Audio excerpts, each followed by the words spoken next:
There's a great quote by Martin Luther King Jr., and he says, "If a man hasn't found something that he would die for, then he isn't fit to live."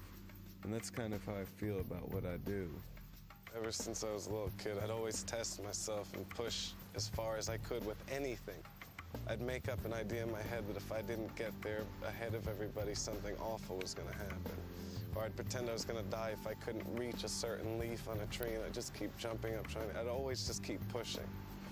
But the hardest part in the Buried Alive was the last 2 hours. But then when it opened up, it was the greatest part. Like when they lifted that top, I don't know what being born must feel like, but I've never had a feeling like that in my life.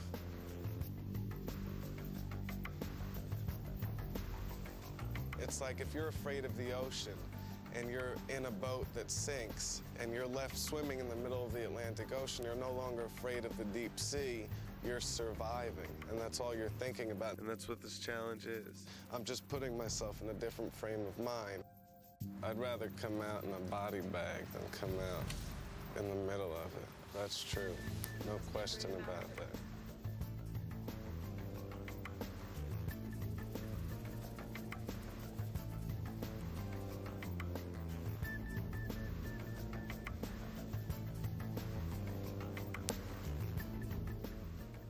Please don't die in the ice. Please don't die in the ice. Please don't die in the ICE. Please don't die in the ice. All right, that's the end of the story.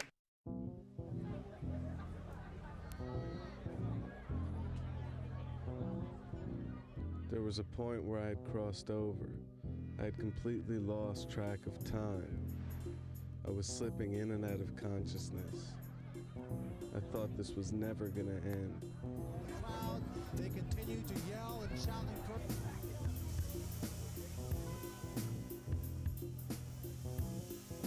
I called Josie over. She walked up to the ice, looked at me, and while I started to try to speak to her, she was pulled away from me.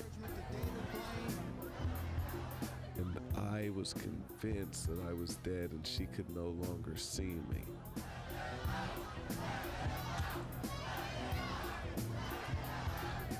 I thought at that point that my mind was permanently gone.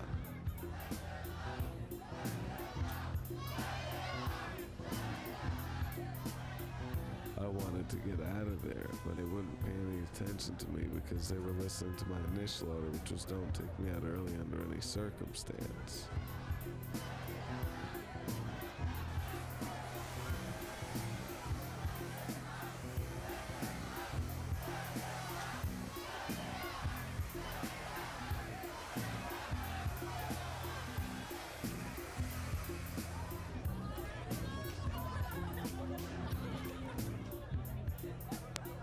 I would never, ever do anything like that again in my life.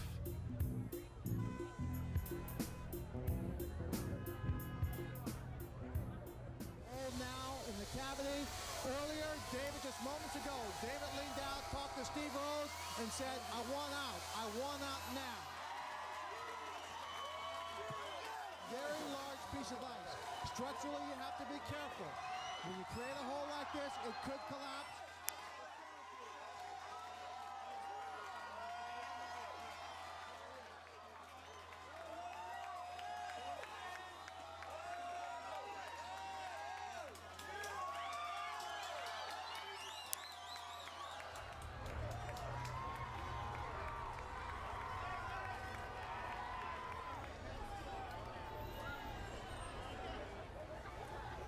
He's out now. His legs look wobbly. He looks very disoriented. His clothes are soaking wet.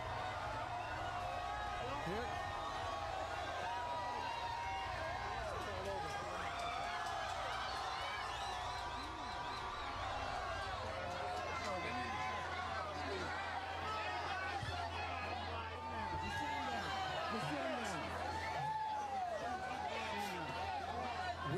We remind you, for 3 days he's had no food, just water.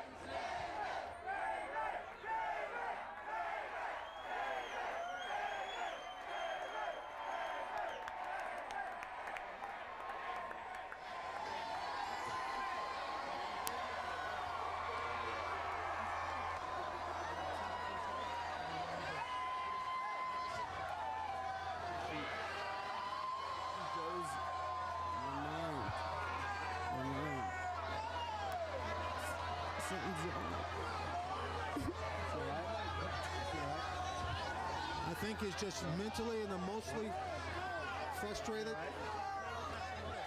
It's very difficult, folks. Understand, sleep deprivation for 3 days, standing on his feet, no food. As his friends have told you, by looking at him, and you can tell right now he is a little bit disoriented. They're going to take him away.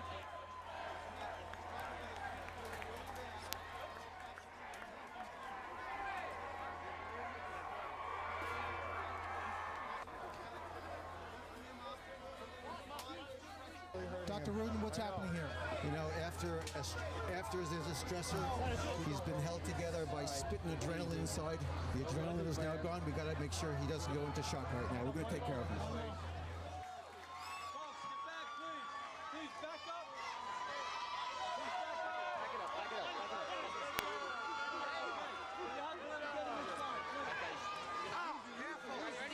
Josie! Get Josie in the car!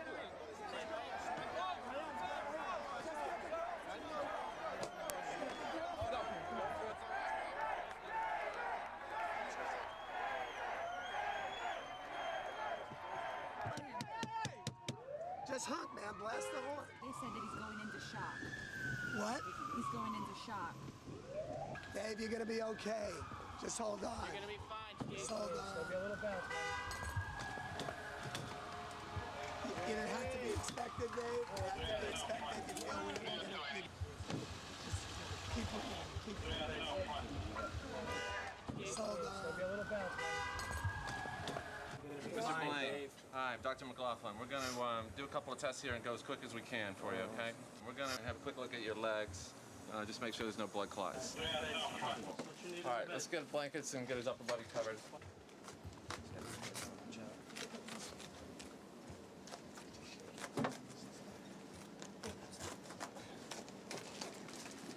Why don't you pass us the blankets and the other one?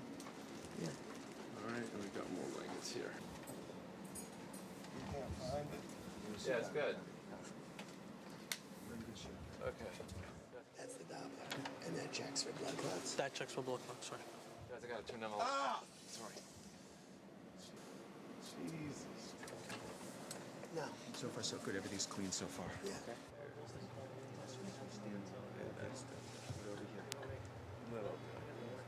You move your toes back. I have no trouble Sending him home with a clean Doppler. If the chest X-ray is clean, we're home free. All right, and we're gonna put the feet down a little bit and get the chair ready.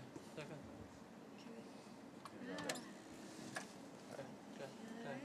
All right. 1, 2, 3. Yeah, every crack, every bump we went over, it was excruciating pain. But that's to be expected. One of the craziest things I've seen. I've done with a lot of shootings, stabbings, everything. That's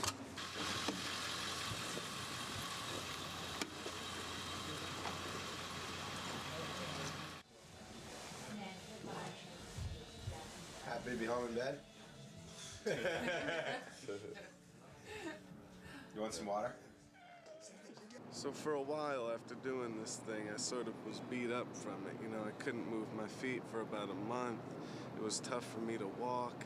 And I started thinking, why did I do this? You know, it wasn't for the attention. The reason that I do these things is because I want to create images, real images that'll sort of last through time, like pieces of art using magic. And when I'm alive, or when I'm the most awake, is when I'm doing these things, when I'm challenging myself and facing it right on. And that's what I'm going to keep doing, because that's how I feel the best.